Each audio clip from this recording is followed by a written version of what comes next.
Elementary level. Lesson 1. Places to live.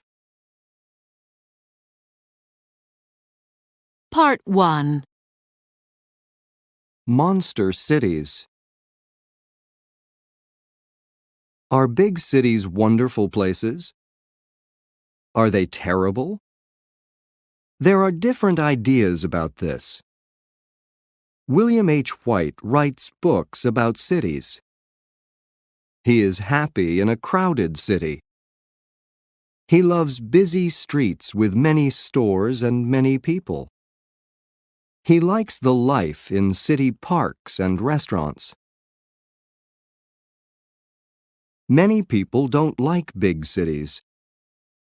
They see the large population of cities and they are afraid.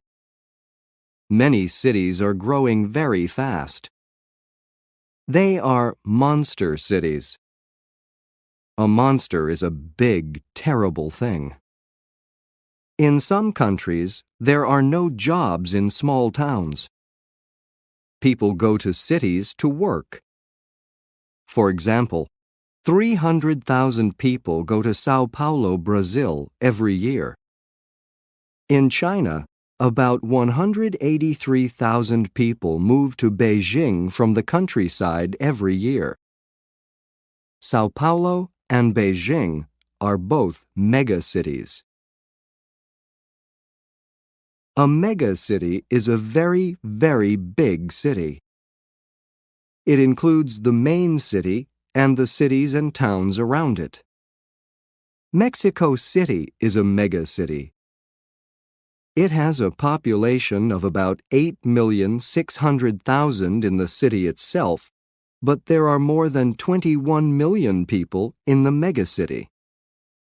Tokyo is another megacity, with over 8,200,000 people in Tokyo, but over 31 million in Tokyo and the cities around it. London is another megacity. There are about 7,400,000 people in London, and about 18,400,000 in London and the surrounding towns and cities. There are problems in all cities. There are big or mega problems in a megacity. In many U.S. cities, there are many people with no jobs and no homes. The air is dirty. There are too many cars. A terrible problem is crime. Many people are afraid of crime. People want to feel safe. Population density is the number of people in 1 square mile, 2.59 square kilometers. Population density is a big problem in many cities. In Miami, Florida, the density is only 7,748. In Bangkok, Thailand, there are 58,397 people per square mile. Is this crowded? Yes, but other cities are more crowded. Do you think William H. White likes Hong Kong? The population density there is 247,501.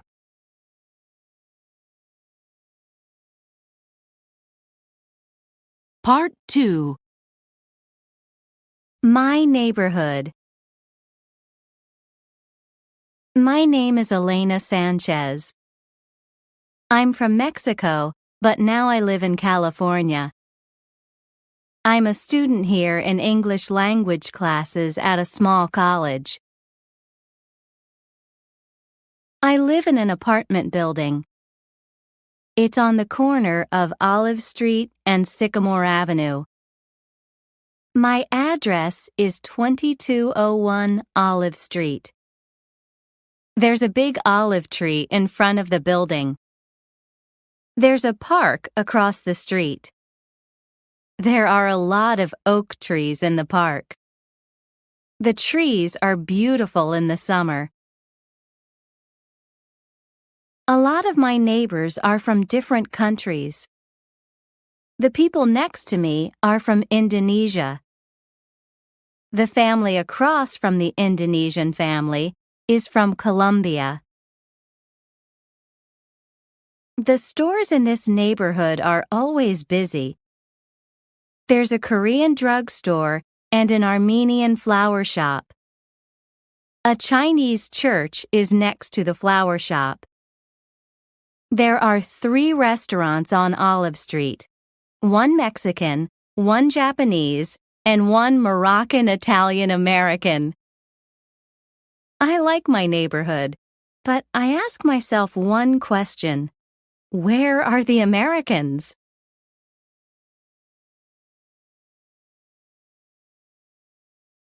Lesson 2. Shopping. Part 1. Internet shopping. 25 years ago, very few people used the Internet. Only scientists and people in the government knew about the Internet and how to use it. This is changing very fast. Now almost everyone knows about the Internet, and many people are online, on the Internet, every day. When people think about the Internet, they often think about information. But now, more and more, when people think about the Internet, they think about shopping. Amazon.com was one of the first companies to try to sell products on the Internet. Jeff Bezos started the company. One day he made a prediction about the future. He saw that the World Wide Web was growing 2,000% a year. He predicted that it was going to continue to grow, and he thought that shopping was going to move to the Internet. People were going to shop online.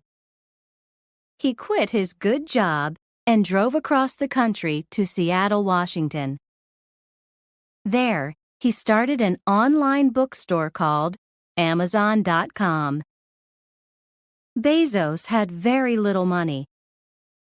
The company began in a garage, a building for a car, and at first there were very few customers, people who buy things. At the Amazon.com site, people can search for a book about a subject, find many different books about that subject, read what other people think about the books, order them by credit card, and get them in the mail in 2 days. This kind of bookstore was a new idea, but the business grew. In a few years, Amazon.com had 10 million customers and sold 18 million different items in categories including books, CDs, toys, electronics, videos, DVDs, home improvement products, things that you use to fix up a house, software, and video games. Today, at a virtual shopping mall, a group of online stores, you can buy anything from gourmet food, special, usually expensive food, to vacations. 15 years ago, many people said, "Online shopping is crazy. Nobody can make money in an online company." They were wrong. Today, Jeff Bezos is a billionaire. More and more people are shopping online, and online companies are making a profit. It is a huge business. But some people predict online business isn't going to grow anymore. They say customers are afraid of online crime and they will stop shopping on the Internet. Are these people right? Nobody knows, but we'll soon find out.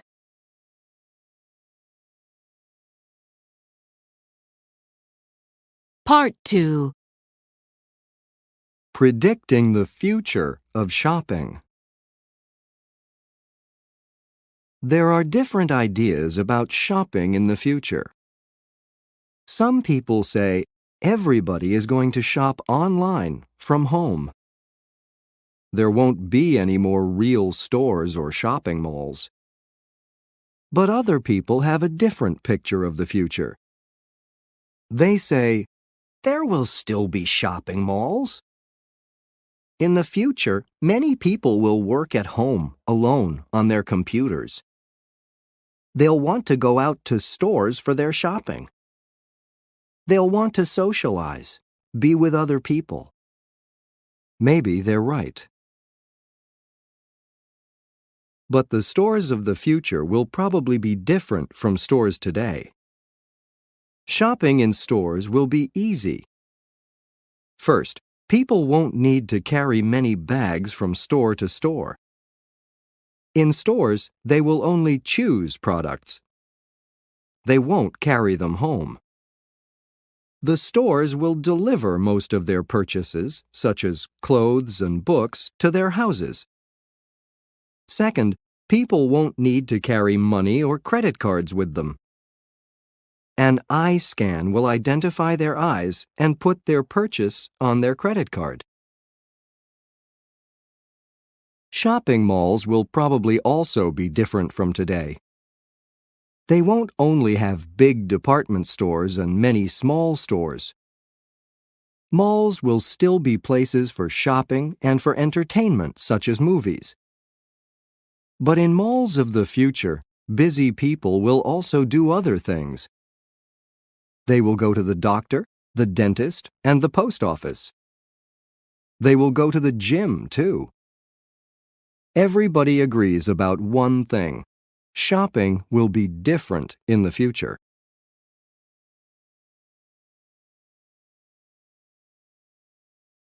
Lesson 3. Family. Part 1. Changing families. Families in almost every country are changing. This is true in rich countries and poor ones.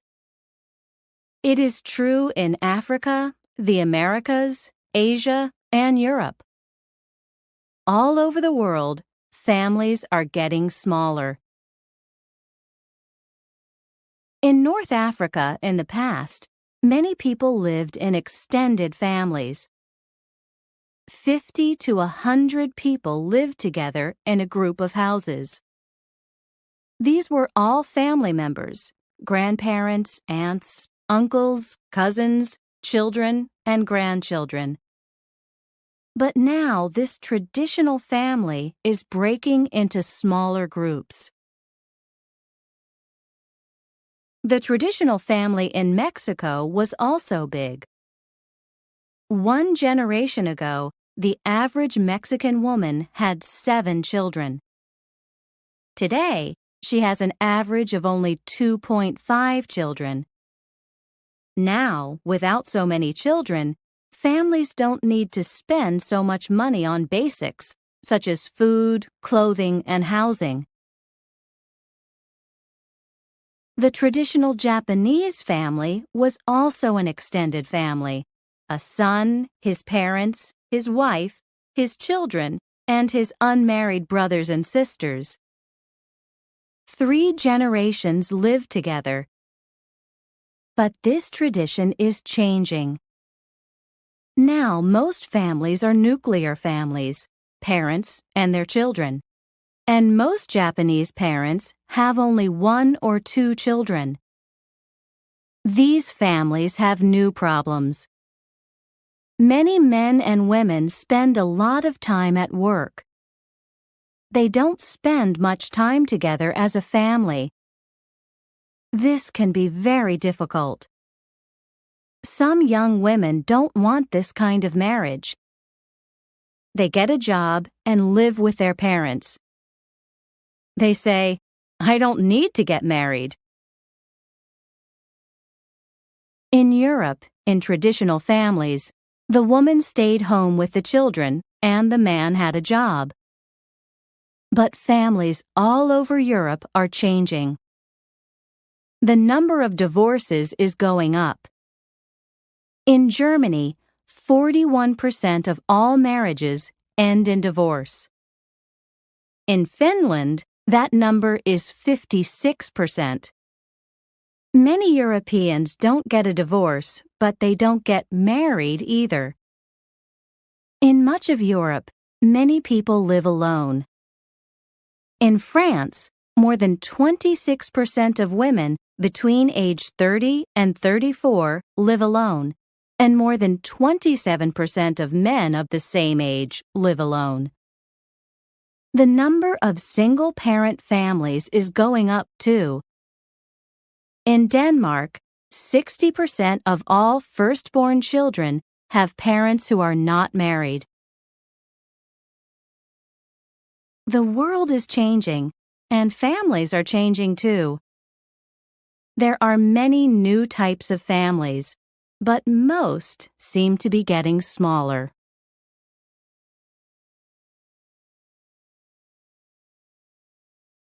Part 2. Our family reunion. These are pictures of my family. I took the pictures last summer.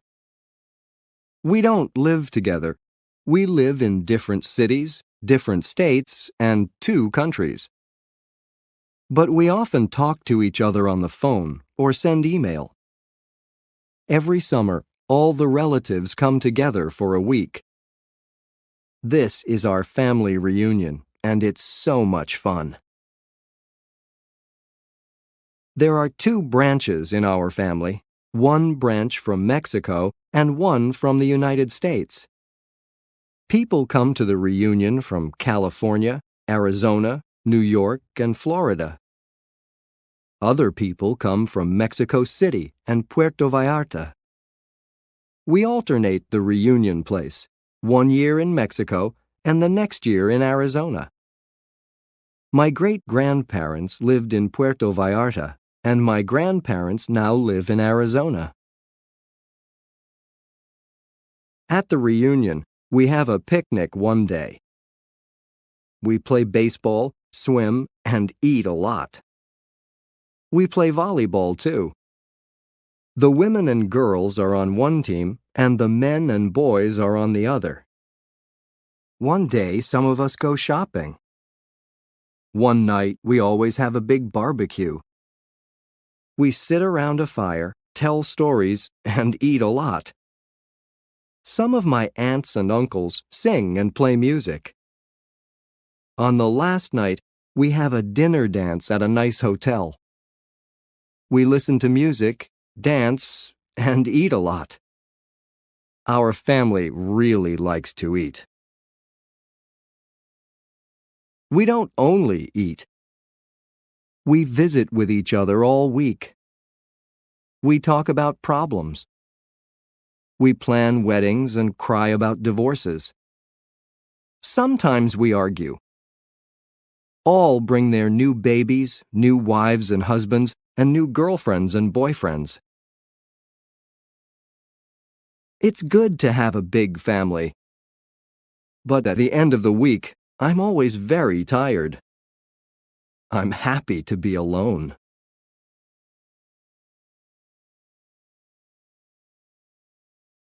Lesson 4. Personal Health. Part 1. Health news for body and mind. Nobody wants to be sick. Everyone wants to be healthy, and most people want to have a long life too. But a healthy body is not enough. We all want both physical and mental health. What can we do to stay well? Most of us know some things to do. It's a good idea to exercise, for example, in a gym, eat fruit, vegetables, and fish, and drink lots of water. We also know things not to do. It's a bad idea to eat a lot of junk food, such as chips, ice cream, candy, donuts, and other foods with sugar or fat. It's a bad idea to be a couch potato, a person who watches a lot of TV and doesn't exercise. It's a terrible idea to smoke. But scientists now have new information about other ways to stay healthy. Some of it is surprising. Drink cocoa. Several beverages are good for the health. Orange juice has vitamin C. Milk has calcium. Black tea and green tea are good for health too. They have antioxidants. These fight diseases such as cancer and heart disease. Most people know this. But most people don't know about cocoa, hot chocolate. They enjoy the sweet chocolatey beverage, but they don't know about its antioxidants. It has more antioxidants than tea. Relax. Too much stress, which is worry about problems in life, is not good for physical health. For example, it makes your blood pressure go up. Now we know more. Some stress is chronic, which means that it lasts a long time, for many months or years. Chronic stress can make people old. As people get older, they get gray hair and wrinkles in their skin, and their eyesight and hearing become worse. This is normal, but chronic stress makes people age, grow old, faster. A scientist at the University of California, San Francisco, studies stress. She can now identify how stress makes people age. It can damage, hurt, the body's DNA. The lesson from this is clear. We need to learn to relax. Sleep. One easy and cheap way to help both your physical and mental health is just to sleep 8 hours or more every night. But more and more people are not sleeping enough. According to the World Health Organization, over half the people in the world may be sleep deprived, which means they don't get enough sleep. Sleep-deprived people often have medical problems, such as high blood pressure, diabetes, a problem with sugar in the blood, and heart problems. It is also more difficult for them to make decisions. Clearly, we need to find time to get more sleep. But there is another reason. A new study from Germany found that sleep makes people smarter. The study shows that the brain continues to work during sleep and helps the sleeper to work on problems. You didn't do your homework last night? Maybe you can tell your teacher that you were working hard in your sleep. Learn languages. How many languages do you speak? There might be good news for you. A study from a university in Canada found something interesting. Bilingual people, who speak 2 languages very well, do better on tests than people who speak only 1 language. It seems to be mental exercise to hold 2 languages in your brain. Ellen Bialystok of York University says it's like going to a brain gym. Conclusion.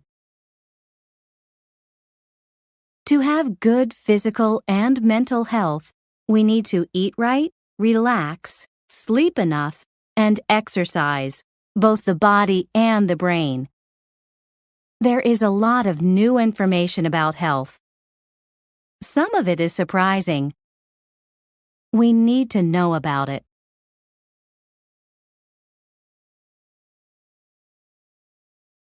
Lesson 5. Women and Men. Part 1. Men's talk and women's talk in the United States. Marriage is often not easy. Love is often not easy.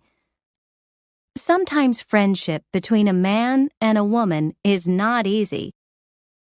Maybe a man and a woman love or like each other, but they argue. They get angry. Later they apologize, but it happens again and again. What's the problem? Are men and women really very different? Deborah Tannen says yes. Men and women are very different. Tannen teaches at Georgetown University in Washington, D.C. She writes books about the ways people talk. She believes that men and women talk and think in different ways. She tells about some differences in her book, You Just Don't Understand. It begins in childhood. The differences, Tannen says, begin when men and women are children. Very young boys and girls are similar to each other. In other words, they like many of the same things and play in the same ways. They aren't very different. But then there is a change. When children in the United States are 5 or 6 years old, boys usually play in large groups. One boy gives orders. For example, he says, "Take this, go over there, and be on this team." He is the leader. Boys also brag. In other words, they say good things about themselves. They do this to have a high position, place, in the hierarchy. In other words, the system from low to high. Position in the group is important to boys. Girls in the United States usually play in small groups or with one other girl. A girl's best friend, her very, very good friend, is important to her. Girls don't often give orders. They give suggestions. For example, they say, "Let's go over there. Maybe we should do this." And, "Do you want to play with that?" Girls don't usually have a leader, and they don't often brag. Everyone has an equal position. Boys and girls play in different ways, too. Much of the time, little girls sit together and talk. They have conversations. Little boys are usually active. They do things. When children grow up, nothing really changes.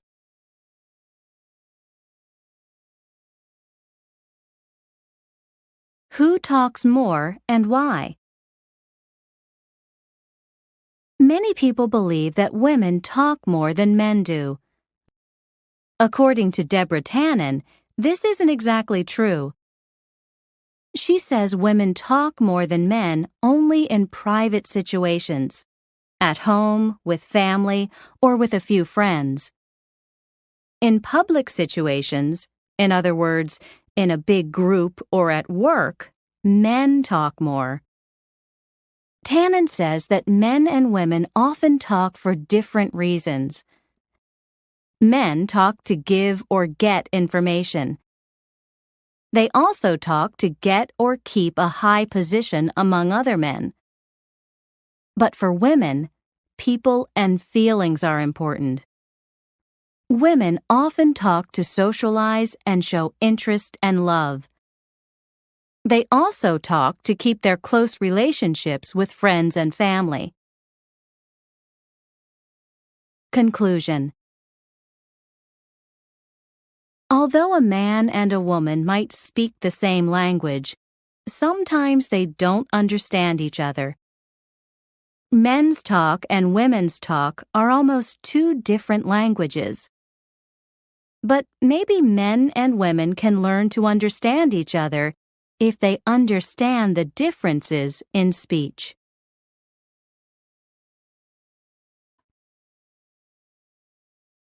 Part 2.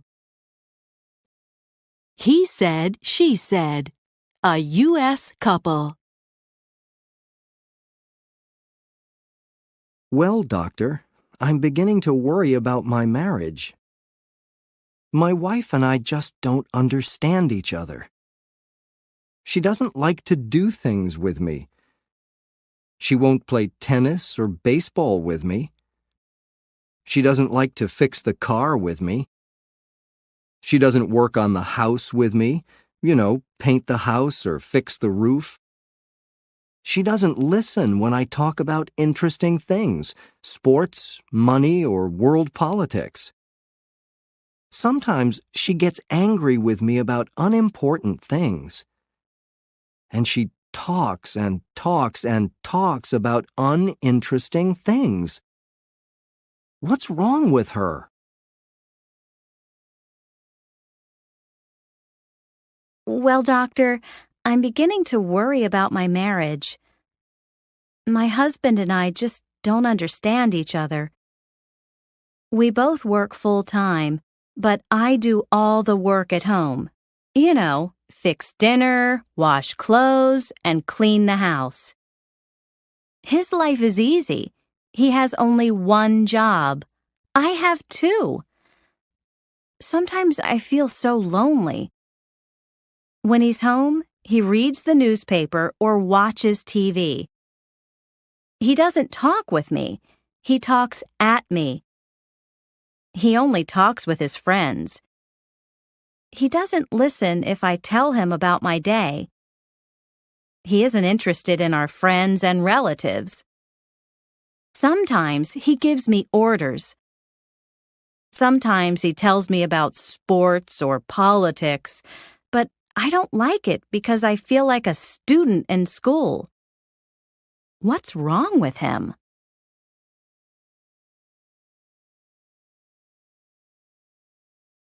Lesson 6. Sleep and Dream. Part 1. The purpose of sleep and dreams. Many people wonder, why do we sleep? Why do we dream? They ask themselves the purpose or reason. There are many theories or opinions about this, but scientists don't know if these ideas are correct. Theories of sleep. One theory of sleep says that during the day, we use many important chemicals in our bodies and brains. We need sleep to make new chemicals and repair or fix our bodies. This theory is called the repair theory. One piece of evidence for this theory is that our bodies produce more of a growth hormone, a chemical that helps us grow while we sleep. Another theory is that the purpose of sleep is to dream. Dreaming occurs or happens only during one stage or period of sleep. REM, rapid eye movement sleep.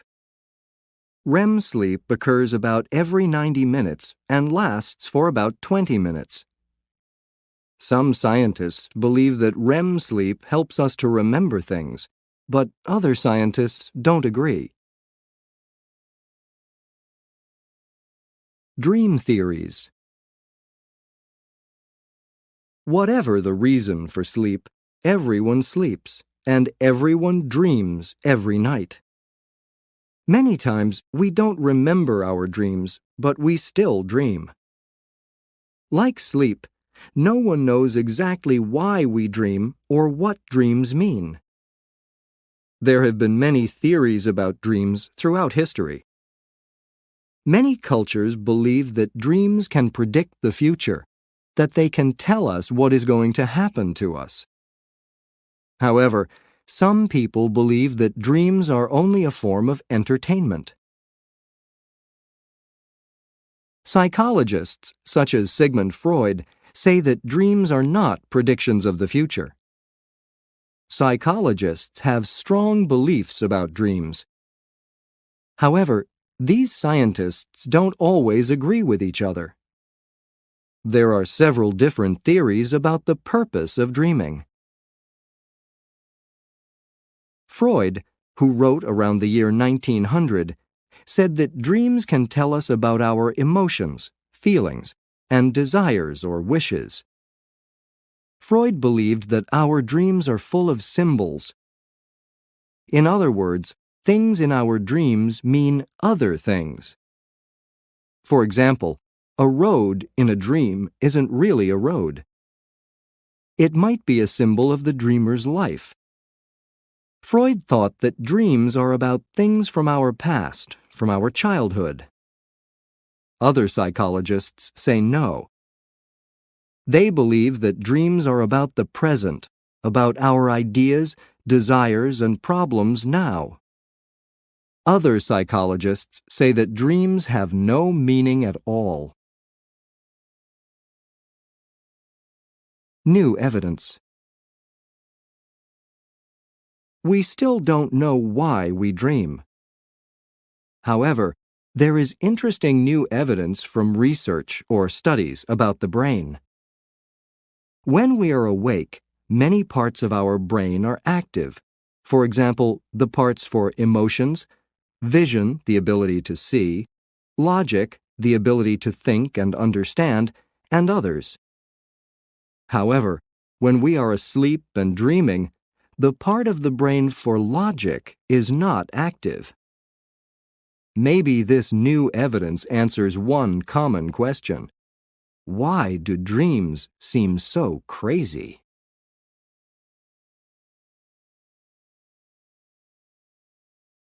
Part 2. A Dream Narrative.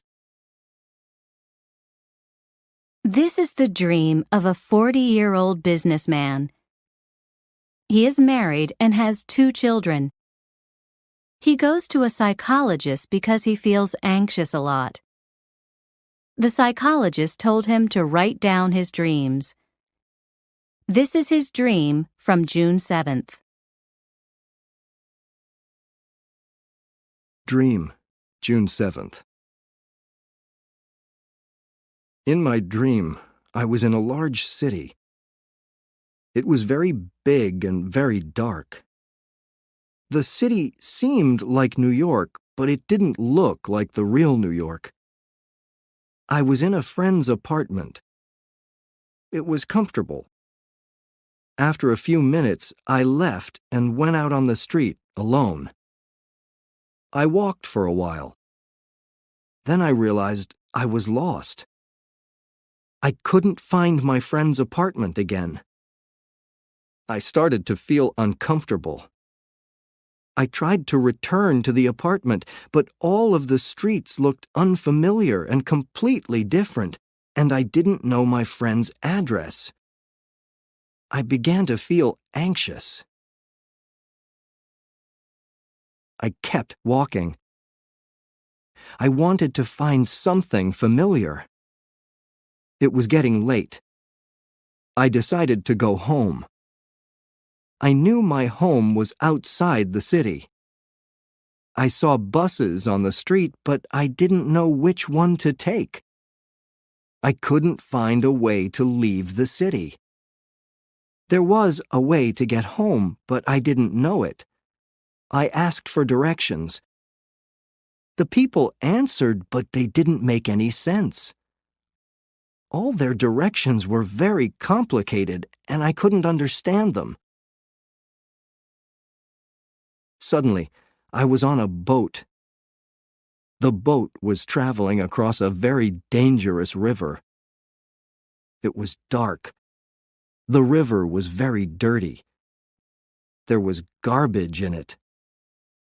I couldn't see the other side of the river, and I was afraid. I began to think I'll never get home.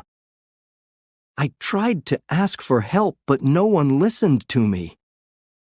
Then I woke up.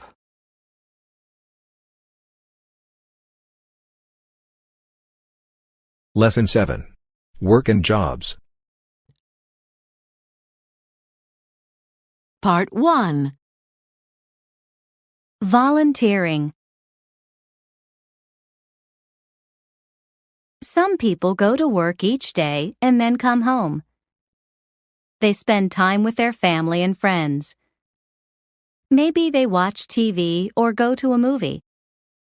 Sometimes they exercise or read. This is their life. But for other people, this isn't enough. They look around their neighborhoods and see people with terrible hardships, sickness, loneliness, and homelessness. Other people see problems with the environment. Many people want to help. They volunteer. They give some of their time to help others. Volunteers help in many ways. Some visit sick and lonely people. Some give their friendship to children without parents. Some build houses for homeless people. Others sit and hold babies with AIDS. Andy Lipkiss was at summer camp when he planted his first tree. He began to think about the environment. In many countries, people were cutting down trees. Andy Lipkiss worried about this. In 1974, he started a group, Tree People, to plant trees: pine, elm, cypress, and eucalyptus. They also began to plant fruit trees in poor neighborhoods because fresh fruit is often too expensive for poor people. Today, there are thousands of members of Tree People, and more join every day. They plant millions of trees everywhere to help the environment and people. Ruth Brinker wasn't planning to change the world. Then, a young friend became sick. He had AIDS. Soon he was very sick, and he couldn't take care of himself. Brinker and other friends began to help him. In 1985, Brinker started Project Open Hand. This group cooks meals and takes them to people with AIDS. Soon, Project Open Hand volunteers were cooking many meals every day and delivering them to people who couldn't leave home. Today, volunteers prepare 2,000 meals daily. Ruth Brinker didn't plan to change the world, but she is making a change in people's lives. Only 3 volunteers began the Marine Mammal Center in Northern California in 1975. Today, there are 800 volunteers. They work with mammals. Mammals are animals that feed on their mother's milk when young. The volunteers help sick ocean mammals, seals, sea lions, and sea otters. The sick animals become well and strong. Motherless baby animals grow big and healthy. For many weeks, or sometimes months, volunteers help to feed and take care of these animals. They also work in an educational program that teaches people about these animals. The volunteers don't get any pay for their hard work. Their pay is the good feeling on the day when they can release a healthy animal, take it to its home, the ocean, and let it go free. 30 or 40 years ago, most volunteers were housewives. They volunteered time while their husbands were working. Today, Both men and women volunteer, and teenagers and children too. There are volunteers from all social classes, all neighborhoods, and all ages. Most aren't rich or famous. They enjoy their volunteer work. People need them.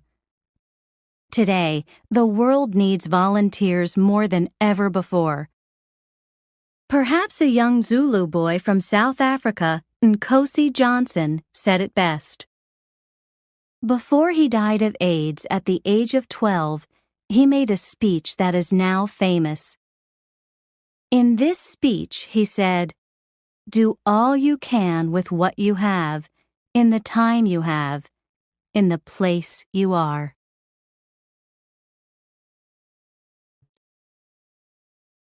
Part 2. My special year. My name is Pablo. I think I'm a lucky guy. I have a good family, and we live in a nice neighborhood in a really special place, Puerto Vallarta, Mexico. People travel here from many countries for their vacations. We have beautiful beaches, hotels, restaurants, shopping, and sports. However, in my beautiful hometown, there are also very poor neighborhoods. These areas are crowded and have a lot of crime. Life is terrible for many of the children in these areas. Some don't really have a childhood because they're homeless and live on the streets. They don't have families or education. They don't have enough food. Most of them have chronic stress. Many use drugs or have diseases or mental problems. Last year, I came back to Puerto Vallarta from my university in Mexico City. I spent 1 year as a volunteer with an organization called Outreach International. They have several programs. I volunteered for one program to help street children. It was the best and most difficult year of my life. I learned a lot that year. I worked in a home for street children, all boys at this one. It's in an old school that nobody uses now. At this home, the boys have a place to sleep and 3 meals daily, but it's not a school. They go to a neighborhood school. The home keeps the boys off the streets. It shows them another way of life. As a volunteer, I helped to prepare meals. I taught games such as basketball and football and art. I helped the kids with their homework.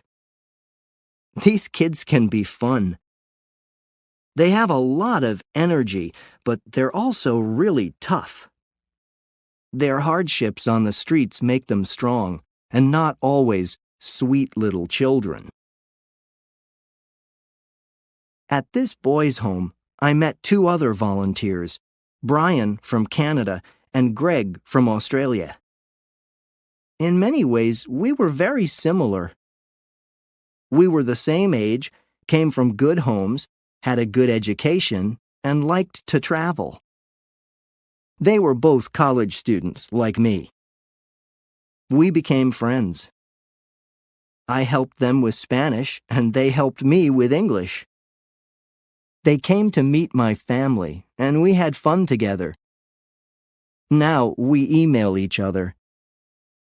But more than anything, I will always remember the children. I hope their lives can be better in the future. The contrast between their lives and my life is big.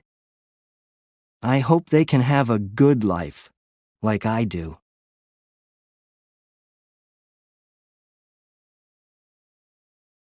Lesson 8. Eating and Food. Part 1. New foods, new diets. Diet of the Past. On March 26, 1662, Samuel Pepys and 4 friends had lunch at his home in London, England. They ate beef, cheese, 2 kinds of fish, and 6 chickens. Today, we might wonder, what? No fruits? No vegetables? More than 300 years ago, people in Europe ate differently from today. They looked different too. In famous paintings by Titian, Rubens, and other artists, people weren't thin, they were overweight. But people 300 years ago thought, how attractive, not how ugly. Today's diet. Today, people are learning more about health. Many people are changing their ways of eating. They're eating a lot of fruits and vegetables. Many of the vegetables are raw. They aren't cooked because cooking takes away some vitamins, such as vitamins A, B, and C. People are eating less sugar. They're eating low-fat foods. They're not eating much red meat. They're drinking less cola and coffee.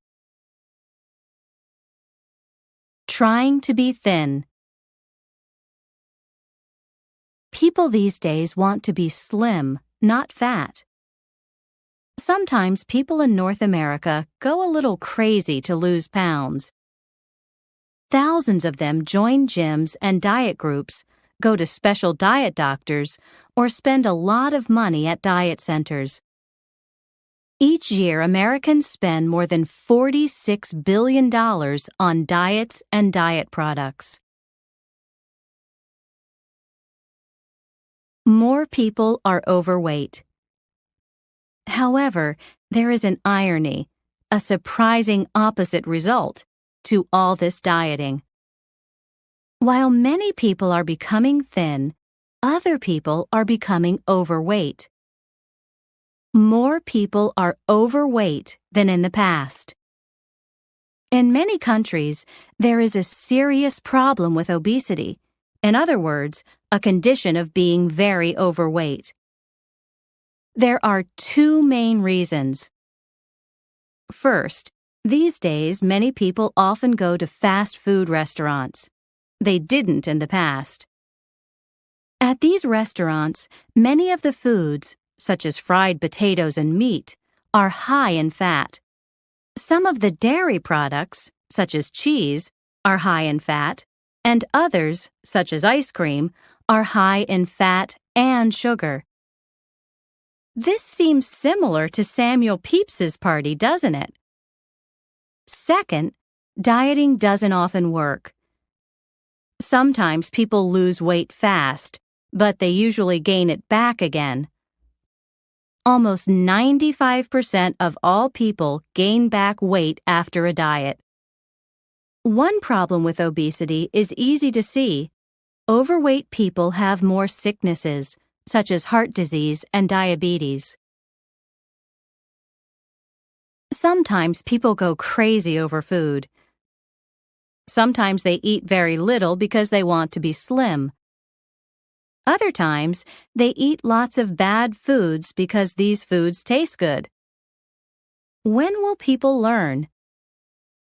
Too much food, too little food, and the wrong foods are all bad ideas.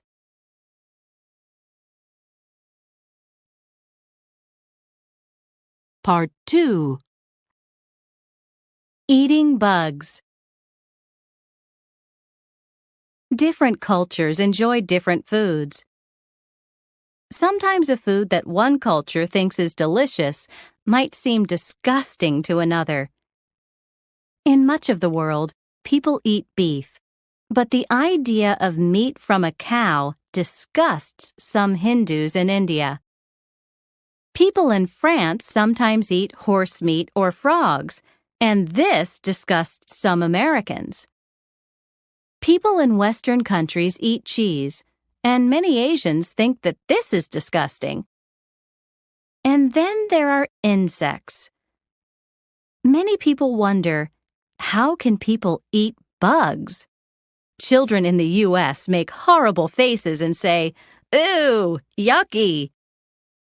However, insects are an important part of the diets in many countries.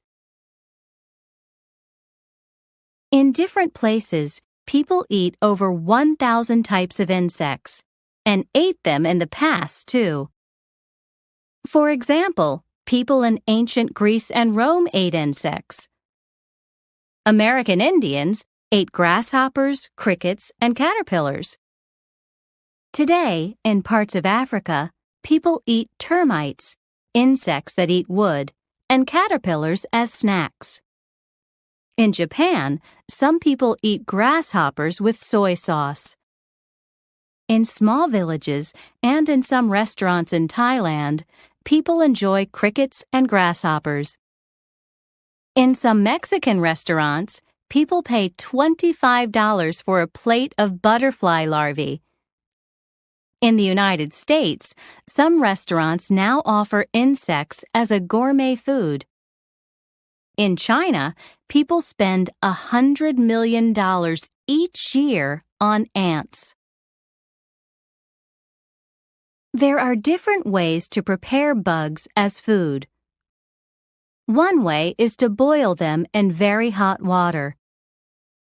In Colombia, some people spread them on bread. In the Philippines, people fry them in butter with vegetables. In Mexico, people fry them in oil or marinate them in lemon juice, salt, and chili. In some parts of Africa, some people bake or fry them. In other areas, they eat them raw. However, entomologists, scientists who study insects, say that it's important to cook insects, not eat them raw. In the United States, a company called Hot Licks now sells candy with insects in it. Julieta Ramos Elerdui, a researcher at a university in Mexico City, says that there are many good reasons to eat bugs. First, insects are a cheap food, except on a plate in an expensive restaurant, and they taste good. Some insects taste like nuts, bacon, mint, or cinnamon. Second, bugs are good for our health. For example, they often have more protein than beef or fish. Third, they can bring money to poor people who find them in the forest and sell them. In parts of Africa, there are 7 pounds of insects on just one tree. This brings a good profit for very little work. Finally, eating insects can help to save the environment. In many countries, people cut down trees. However, they will not do this if the trees have insects to eat or sell. People worldwide are now eating foods from other countries. People in the West now enjoy Japanese sushi, a small roll of cooked white rice served with a garnish of raw fish, vegetables, or egg. People everywhere eat Italian pizza and American hamburgers. Maybe someday, in a fast food restaurant in any country, a customer will say, "Give me a hamburger and an order of caterpillars, please." In the future, insects might be as familiar to us as rice, bread, or beans.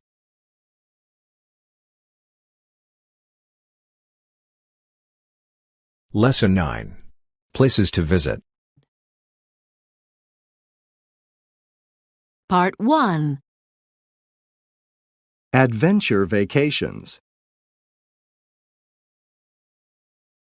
People like different kinds of vacations. Some go camping. They swim, fish, cook over a fire, and sleep outside. Others like to stay at a hotel in an exciting city. They go shopping all day and go dancing all night. Or maybe they go sightseeing to places such as Disneyland in the United States, the Taj Mahal in India, or the Louvre in France. A different kind of vacation. Some people are bored with sightseeing trips. They don't want to be tourists. They prefer an adventure, a surprising and exciting trip. They want to learn something and maybe help people too. How can they do this? Some travel companies and environmental groups are planning special adventures. Sometimes these trips are difficult, but they're a lot of fun. One organization, Earthwatch, sends small groups of volunteers to different parts of the world. Some volunteers spend 2 weeks and study the environment. Others learn about people of the past. Others work with animals or plants. Hard work in the far north. Would you like an adventure in the far north? Scientists are worried about changes in the climate worldwide. They are studying how the environment is changing because of a warming climate. 2 teams of volunteers, one in Alaska and the other in Iceland, will study glaciers, huge fields of ice that move very slowly. These glaciers are getting smaller. Scientists wonder why and how. Another team will go to Manitoba, Canada. This team will collect information on birds, mammals, and the amount of snow. If you like exercise and cold weather, these are good trips for you, but you must be in very good physical condition. Studying ocean mammals. Do you enjoy ocean animals? You can spend 2 weeks in Florida. There, you can study dolphins. It will be exciting to learn about these intelligent ocean mammals. These beautiful animals can live to over 50 years of age. They travel together in family groups. From small boats, volunteers will study and photograph these groups. The purpose of this research is to learn about the animals' social behavior. Scientists want to know what dolphins do and how they live. Also, scientists want to study dolphins' health. For example, they wonder, is ocean pollution changing the dolphins' health? If you like warm weather, the ocean, and animals, this is a good trip for you. Digging up the past. Are you interested in history or prehistory? Then southwest France is the place for your adventure. Between 35,000 and 250,000 years ago, early humans lived in this area.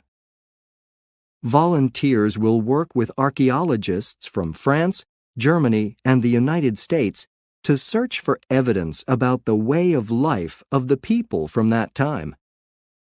If you choose this adventure, you will dig for stone tools and bones, clean them, and photograph them.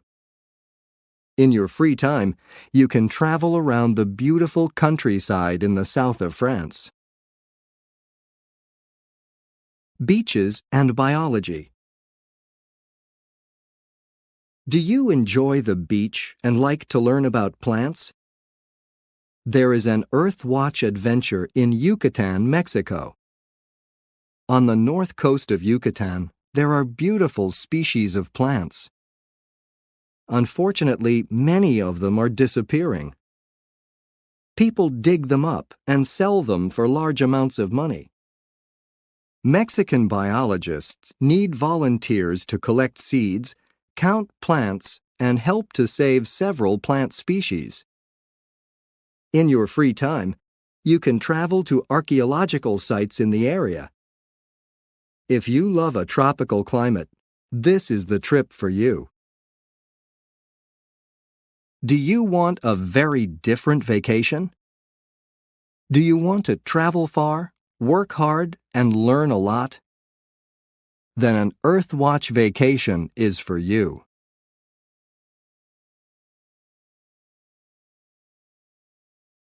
Lesson 10.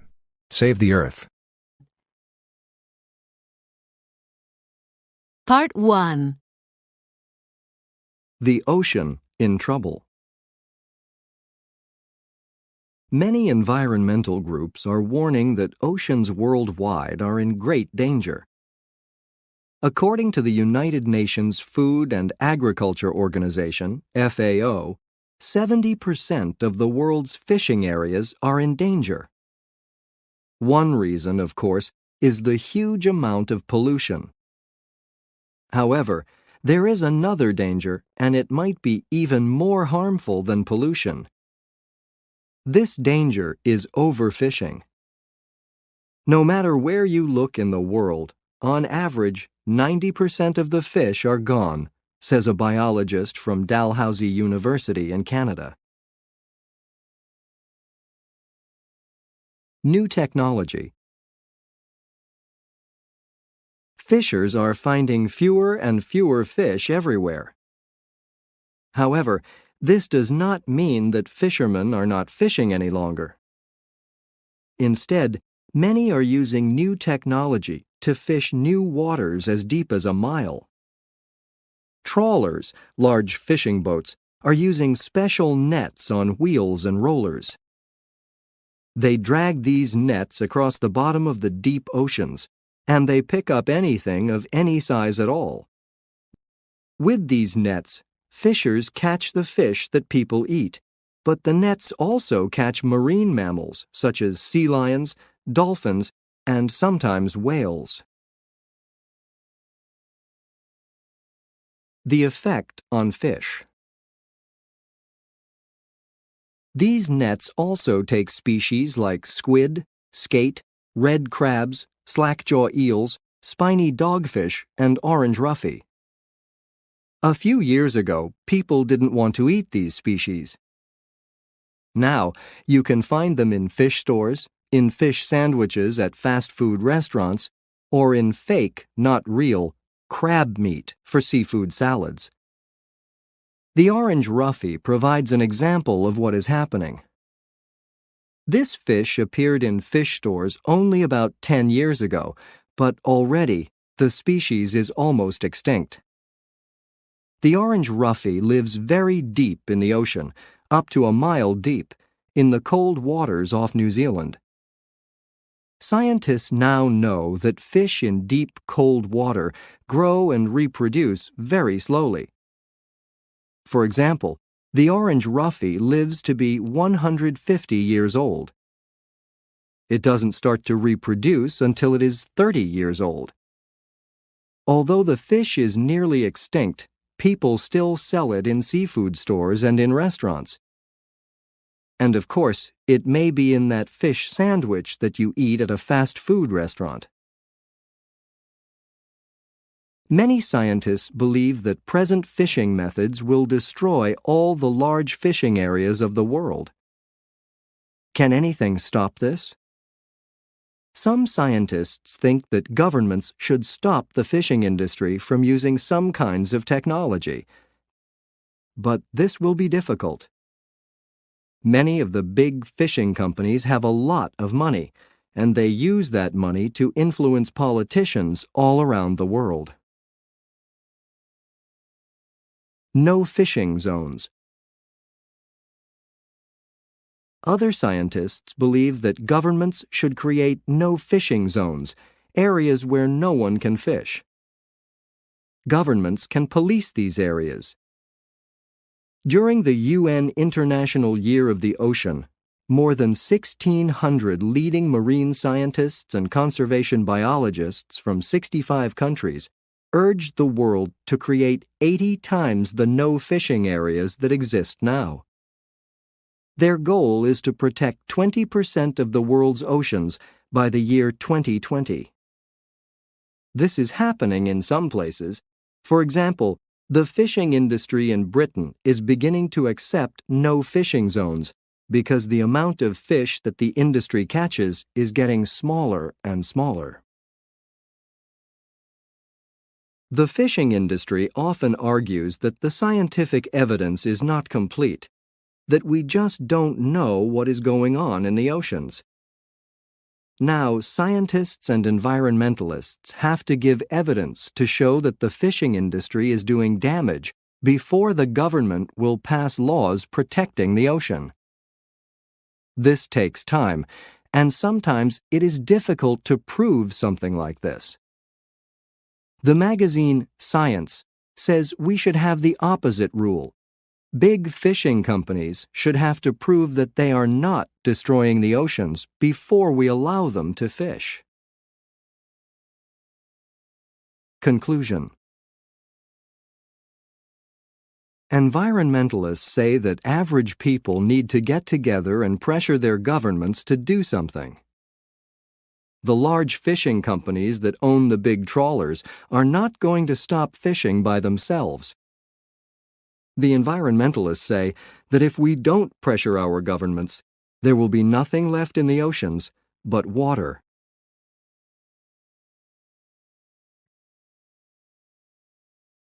Part 2. Repairing the environment. Early life on Easter Island. Easter Island is a very small island in the Pacific Ocean. In the ancient past, the island was covered with vegetation, such as beautiful forests, and the surrounding ocean was rich in fish. The human population grew to about 9,000 people. Today, we know them for their art, hundreds of huge, amazing statues that are made of stone. Over several hundred years, the people created larger and larger statues. The changing history. For about 700 years, life on Easter Island was good. However, by the 15th century, people suddenly stopped creating the statues. Also, the environment completely changed. The earth didn't produce enough food for the population. The forests were gone because people cut down all the trees. Without trees, they couldn't even build canoes, a kind of small boat. And for this reason, they couldn't go fishing. The society was destroyed. The people were hungry. When Europeans arrived in 1722, there were only about 2,000 people left. Easter Island as an example. Scientists often mention Easter Island. They see it as an example of the damage that humans can do to the environment. They say that our Earth is like an island. When we destroy it, we destroy ourselves. They say that we are now destroying it. Like the people of ancient Easter Island, we are cutting down forests. Worldwide, the environment is changing. The climate is becoming warmer. Glaciers are melting. Pollution fills many rivers and lakes and the air of many cities. And every year, about 20,000 plant and animal species become extinct. What we can do. Some people see this situation as hopeless, but environmentalists say that it isn't too late. There are things that we can do. Governments and big companies need to make big changes, but every individual can make many small changes. All these small changes can add up. They can make a big difference. Here are just some. Plant trees. Trees absorb, drink in, the carbon dioxide, CO2, that factories put into the air. Buy organic fruits and vegetables, ones without dangerous chemicals. These are good for your health and good for the earth, too. Reuse containers. In other words, don't throw empty plastic food containers into the trash or garbage. Wash them and use them again. Also, use plastic bags many times. When you throw away a plastic bag or container, it stays in the earth for thousands of years.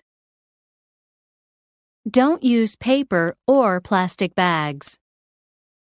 Bring a cloth bag with you to the supermarket. You can use the same cloth bag over and over for years. Recycle things that you can't reuse. You can recycle aluminum cans, glass bottles, some plastic containers, and newspapers. Use compact fluorescent light bulbs.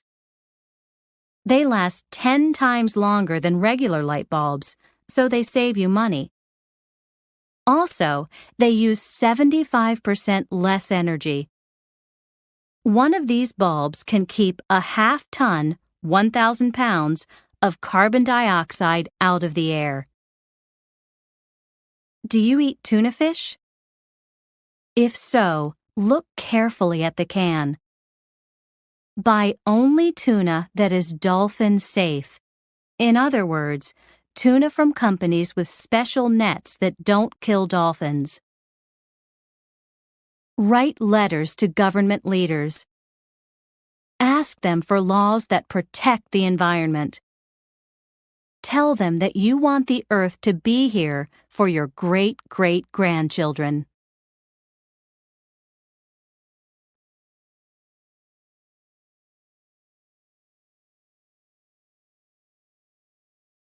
Intermediate level. Lesson 1. Student's Life. Part 1. International students. Introduction and definitions. All around the world, there are international students at institutions of higher education. The definition of an international student is a post-secondary student from another country. The meaning of post-secondary is after high school. Another phrase for international students is foreign students. The word foreign means of a different country or culture. Even so, some people don't like the word foreign. Instead, they use the phrase international students. For an institution of higher education, they say university, college, or school. Where international students attend school. International students leave their home countries. They go to school abroad.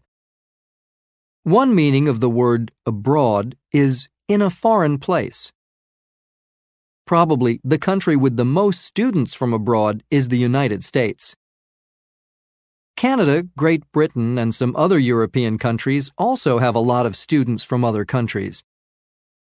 But more and more, international students attend colleges and universities in the developing nations of Latin America, Asia, and Africa. Developing nations are countries without a high level of industrialization or technology. Why students attend school abroad. Why do high school and college graduates go to colleges and universities far from their homes?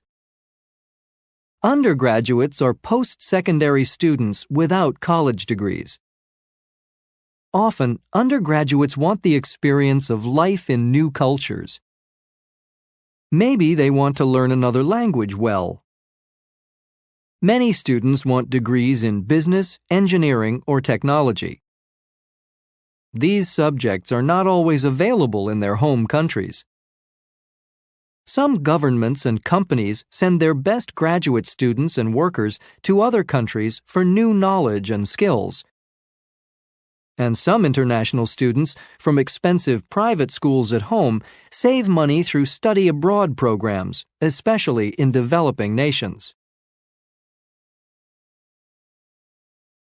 Why universities want foreign students. Why do institutions of higher education want international students? Students from other countries and cultures bring internationalism to the classroom and campus. They bring different languages, customs, ideas, and opinions from many places.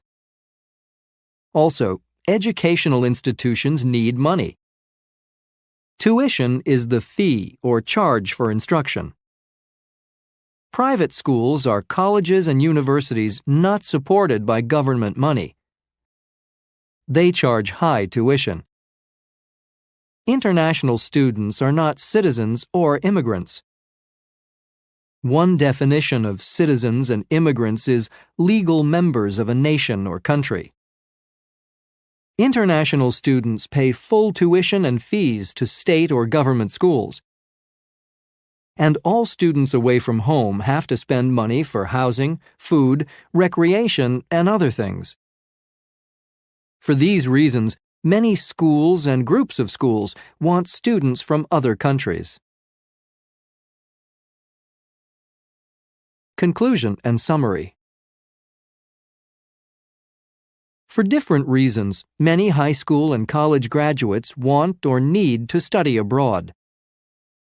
For other reasons, many nations want or need students from other countries and cultures on their college and university campuses.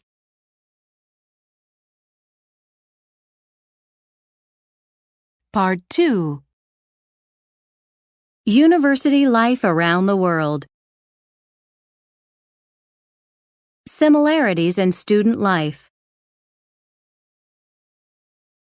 At colleges and universities around the world, students from other places live in student housing on campus, in apartments, or in the private homes of other people. They walk to school or get there by bicycle or by car. Sometimes they take public transportation like the bus or subway.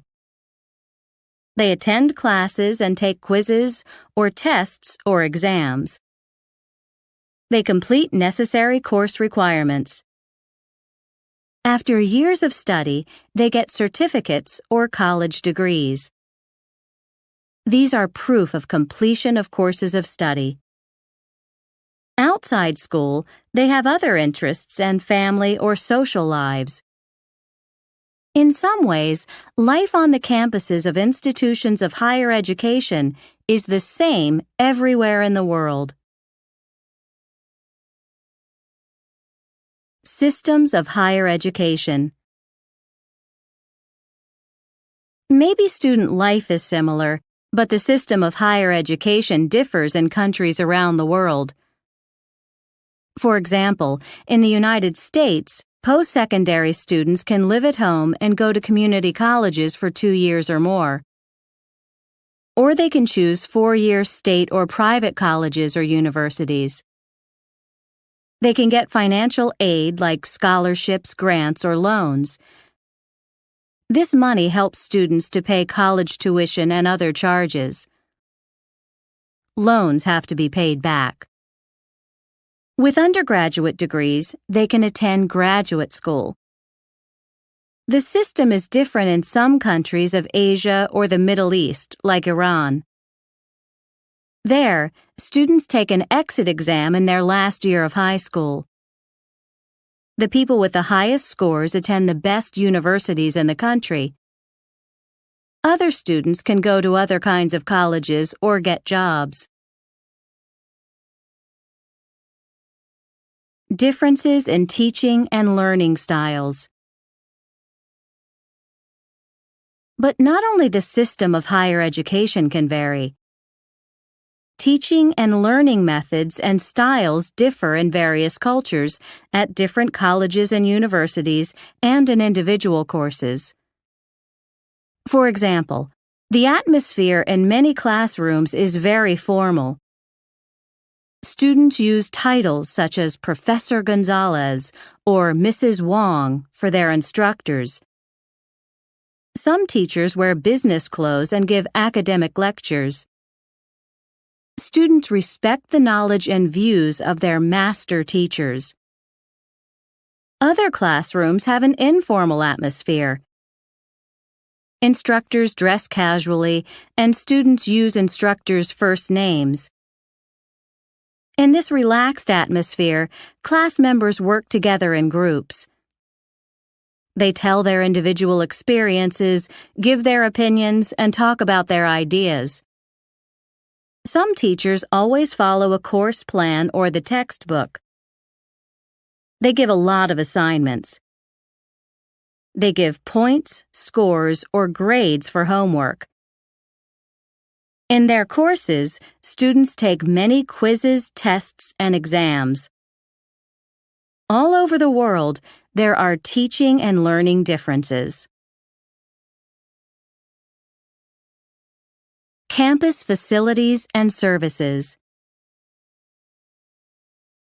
And what about the facilities and services available to students at college and university campuses around the world? At many institutions of higher education, resources for learning and recreation are available to students. At libraries, they can read and study books and other materials. At learning resource centers, they can often work on computers. Maybe they can use educational software programs or the internet. Sometimes audio or video equipment is available. And people can buy books, supplies, and other things at campus stores. Also, learners can get advice from counselors and individual help with their courses from tutors. Maybe they can relax and have fun on campus too. Some schools have swimming pools, tennis courts, and other sports facilities. Most have snack bars, cafeterias, or other eating places. And at some schools, not all students go to the campus. They take internet courses by computer, see and hear lectures on television, or use other kinds of distance learning.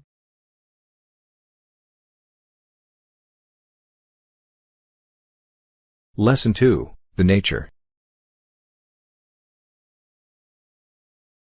Part 1. The powerful influence of weather. Biometeorologists and their research. Weather has a powerful impact on the physical world. It also affects people's personalities. How do we know about the effects of weather on people? We know from biometeorologists. These scientists study weather. They study how atmospheric conditions affect human health and emotions. The word atmosphere means the air around the Earth. Atmospheric conditions at a time or place is a definition of the word weather. Some examples of these conditions are sun, wind, rain, snow, humidity, the amount of moisture in the air, and air pressure, the force of air. The weather conditions of the atmosphere greatly influence or affect people's health, thinking, and feelings. How wind can affect health. All over the world, winds come down from high mountain areas. The winds fall faster and faster, and the air becomes warmer and drier. What do scientists say about the health effects of this kind of weather? According to biometeorologists in Russia, powerful winds from the mountains increase the number of strokes, blood vessel attacks in the brain. Also, sometimes strong southern winds blow north over Italy. During these times, researchers say, Italians have more heart attacks, sudden stopping of the heart. People everywhere have bad headaches during times of forceful winds. And Japanese weather scientists say there is an increase in the number of asthma attacks. Asthma is a lung disorder. It causes breathing problems. Possible effects of other kinds of weather. Do other kinds of weather influence physical health? Sudden temperature changes in winter are often associated with a cold or the flu. The flu, or influenza, is a viral disease. However, colds and flu probably increase because people are in close contact, near one another, indoors in cold weather. Colds and flu may even lead to pneumonia, another lung disease. Other illnesses also increase during long times of cold weather. In most places, diseases of the blood and heart attacks are more common in winter. But in some very hot and humid, wet regions, there are more heart attacks in summer. Many people have high blood pressure, a health condition. In 3 out of 4 people, blood pressure goes down in warm weather. But some people have lower blood pressure in the cool or cold times of the year.